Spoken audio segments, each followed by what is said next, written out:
and a very warm welcome to the RYA Dinghy Show presented by Suzuki. My name's Hannah Diamond and I'll be your host for the weekend. Well, we hope you're sitting comfortably wherever you are. We have a packed schedule of talks, interviews and coaching sessions over the weekend. So please do make sure you look at the schedule and visit the exhibition halls so you don't miss out. We're going to kick off this morning with a live session with Rob Clark, RYA Director of Sport Development, and Lee Timothy from Rockley Water Sports. And we're going to be taking a look forwards to the season ahead. There is the opportunity to ask questions, so please type them in the question and answer box. And we'll try to answer as many as we can at the end of the session, or head to the RYA stand in the exhibition hall. Thank you, Rob and Lee, for joining me today. Good morning. Good morning, Hannah. We saw that during 2020, once the lockdown restrictions were eased, there seemed to be a real appetite to get back out on the water. What do you think drove this enthusiasm? Well, I think it's a really exciting time to be involved in this discussion, especially following the government's announcement earlier in the week and on a beautiful day like we've got today. And we spend so much time, certainly if anybody's like me, comparing what we want in life and what our aspirations are to what other people have got. And in the last 12 months, there have been big periods where none of us have had access to anything to give us real joy or escapism. And I think that's led to people really thinking about what matters to them and what gives them enjoyment. And that was why there was, I think, a real push. The minute we were allowed to, people really wanted to get themselves onto the water and really enjoy the natural environment that we have access to as sailors and boaters generally. And I hope that enjoyment is something that we keep hold of and we really kind of cherish moving forwards. And I think, again, there'll be a big momentum to get people onto the water, and it gives an opportunity for people to start sailing again, for those who've had lapses over the course of this winter or maybe over last year, or also those who maybe haven't been boating for some time and have had the chance to look and think about what really matters to them. I think this really kind of created what we've dubbed the class of 2020. And that's both experienced and new boaters wanting to get on the water across the UK. Yeah, I think for me, Hannah, it was a big case of absence makes the heart grow fonder.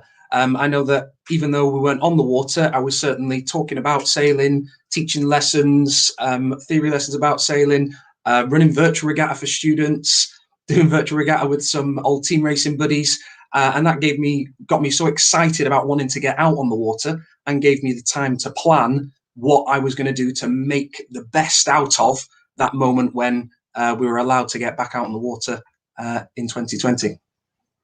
It was quite strange, wasn't it? Because I guess for most people, it would have been the first time that there was something that was a real barrier to us getting on the water. So it did, I think, create that awareness of why we all really love this sport and give us new drivers and motivations to get back out on the water, which is fantastic.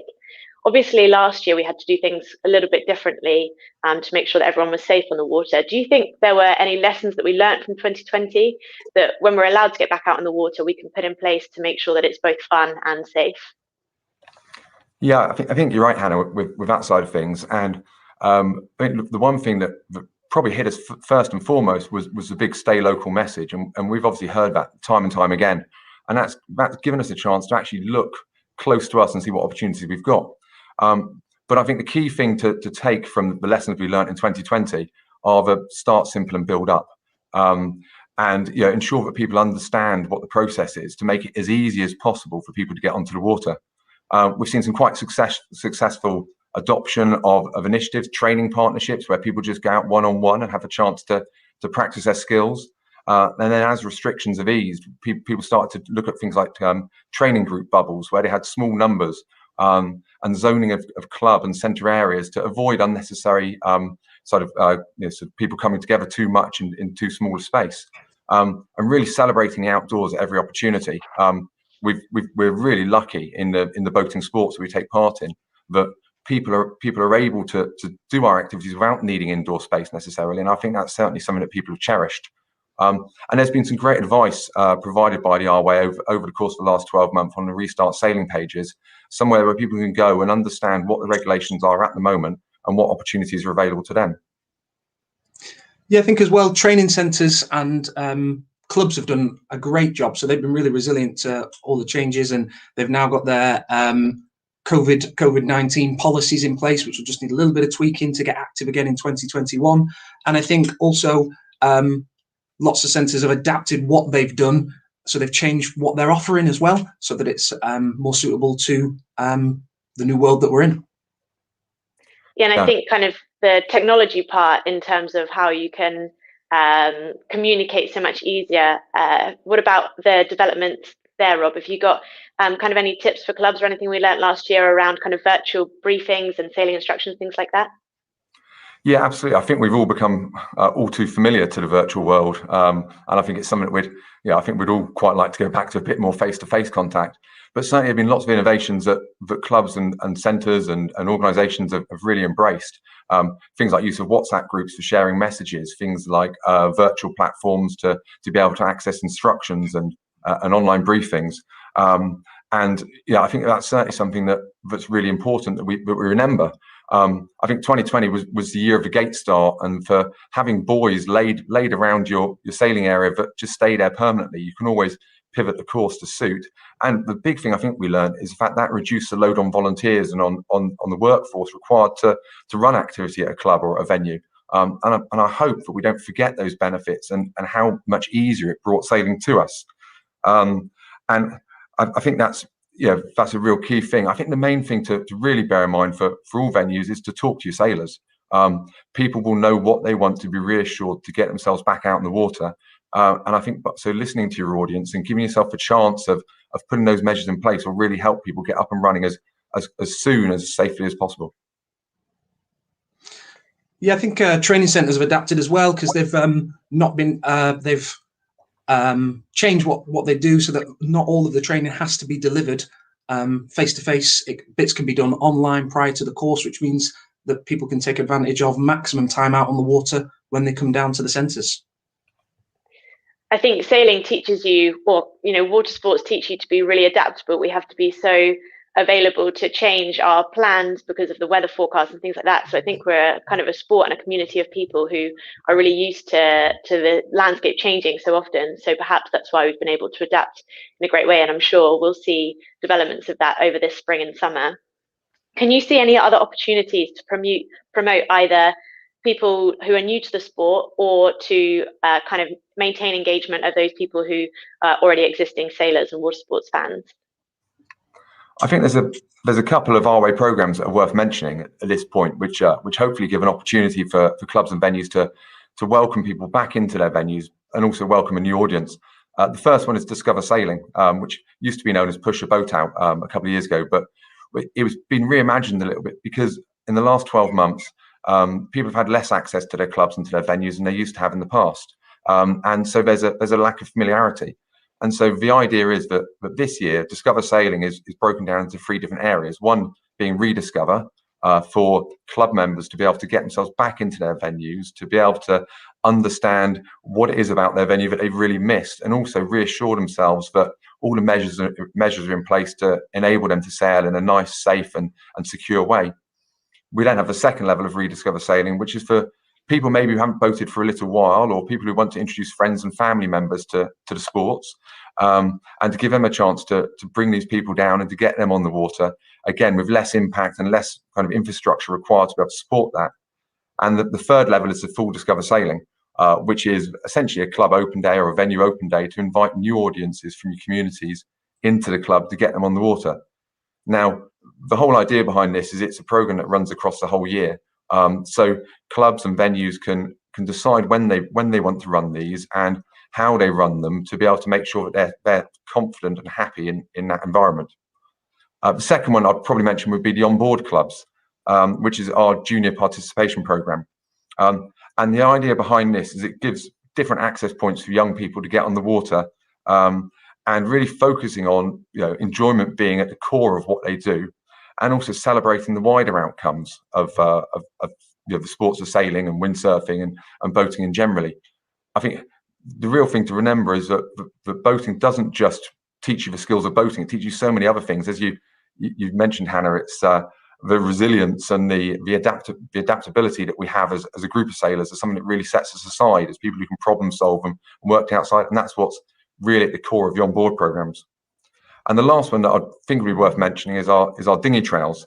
So many of our our sailing community enjoy the ability to get away, to escape, to explore, to adventure, and all those kind of other aspects, beyond the race course or the structured activity. And the dinghy trails are something that's really starting our journey of this one, and to start to look for opportunities for people to explore their local area and areas that they visit. I'm not going to say too much more about that because it's being launched tomorrow, and I'm really excited to see where this leads. But all I'd ask people is to engage in the process and to share their adventures with us. Yeah, I think another one is for the kind of recreational amateur racer is the access to either lots of classes are doing charter boats that you don't even have to own your own boat to still get back into some sailing and racing, or events like the British Keelboat League where you just rock up and race, level playing field for everybody and no boat required. So I think the more opportunities there are where people can more conveniently get back out racing, that's really going to give more people chances to get out on the water. And how about, Lee, in a kind of school's perspective, how have things adapted there to enable people to use sailing and boating as a method of either learning or improving their health and well-being? Yeah, so what the RWA has done quite a lot of is changing a little bit of the narrative of sailing so that there's a lot more of an educational link. As we all know, there's far more that we get out of sailing than just the physical element. So from initiatives like Sail Smarts, where young people are getting engaged in sailing, but there's also links to things like the national curriculum, to sailing and water sports being used as part of PE curriculum for physical literacy development, to programs like the one that I'm involved in at Rockley. So that's sixth form tuition, where we are getting young people using sailing and windsurfing as the vehicle to run an education program, but also introduce them to the water sports industry so that they can get employment. And I think that conversation around kind of health and well-being and outdoor space as well, is so prominent in everyone's minds at the moment. And I think that's something we can really look forward to, using that outdoor fresh air, getting out on the water in a safe way, and moving that forward as a way to kind of positively get us through this spring and summer. I think that's really, really exciting. I think you're right there, Hannah. I think we all forget the fact that our sailing clubs and our sailing venues are more than just the place we go sailing, and it's a place where we find a real sanctuary and a joy, and somewhere where we feel at home. And I think that's something we should really celebrate and remember as we get the chance to return to boating. It's a really important place for the wider sphere of social interaction that we have within our clubs. Yeah, definitely. I've actually just had a question in from Alice Moore. So she says the reduction in group numbers has meant that centres have had to increase the price of courses as the ratio is using more instructors. Are there thoughts on whether people mind paying more? Is that something you've seen, Lee? I think people will be. I think it's a bit of a mix between people, the centres needing to create the provision, but also obviously customers needing value for money. So I think there's quite a balance, and I think that centres that are offering that tuition, I think that the customers that want to get involved are still going to be getting involved in boating. Yeah, brilliant. Thank you. And another question from Ross, perhaps this is for you, Rob. Do you see special challenges for mixed household crewed sailing in boats such as hiking dinghies? I think this is a really pertinent question at the moment, and it's something that we're trying to work with the various partners and with the various sporting bodies to get clear definition on this side of things. I think as we had last year, there's going to be a gradual easing of the lockdown. Now, certainly we've put the ability to have mixed household crews into dinghies together and into keelboats together as well, and larger boats. And there's a number of measures that we can put in place. And if people have a look onto the Restart Sailing pages, the COVID Boating Hub that we've got on the RWA website, there's a lot of advice about how we can support that and engage with that within our clubs and within our events in a nice, safe way. And then certainly a number of steps that we can mitigate the risk as far as possible. Yeah, brilliant. And one more question here we've got. We were spoken about the challenges and how we've overcome them across the board in terms of training centres and clubs. But Lee, what has been your biggest challenge so far? Good question. I think the biggest challenge so far has been for those young people and students that have had such a gap, or such gaps between their training or their racing experience, is just keeping people inspired. For those of us who've been involved in sailing and windsurfing for such a long time, we know that as soon as we get that chance to get back out on the water, it's going to be fantastic. But for young people who haven't got such a solid foundation of experience in sailing and windsurfing, keeping them inspired through all of the resources that we've got available, I think that's been the biggest challenge. Yeah, you almost have to get to kind of a critical point of learning and achievement. And if you didn't quite get to there before, it's about trying to make sure those people can still be engaged and get back out on the water as soon as possible, isn't it? Definitely. And it's just, having that moment where they have felt that reward from being out on the water rather than just talking about it. And hopefully we'll get this summer the chance for all my students at Rockley to get out on the water and feel that reward and that pleasure and that happiness from getting out sailing and windsurfing. Well, fingers crossed they will get there very soon. Another question, are you able to give us a sense of the COVID impact on club membership, and do you detect a drop in club membership nationally?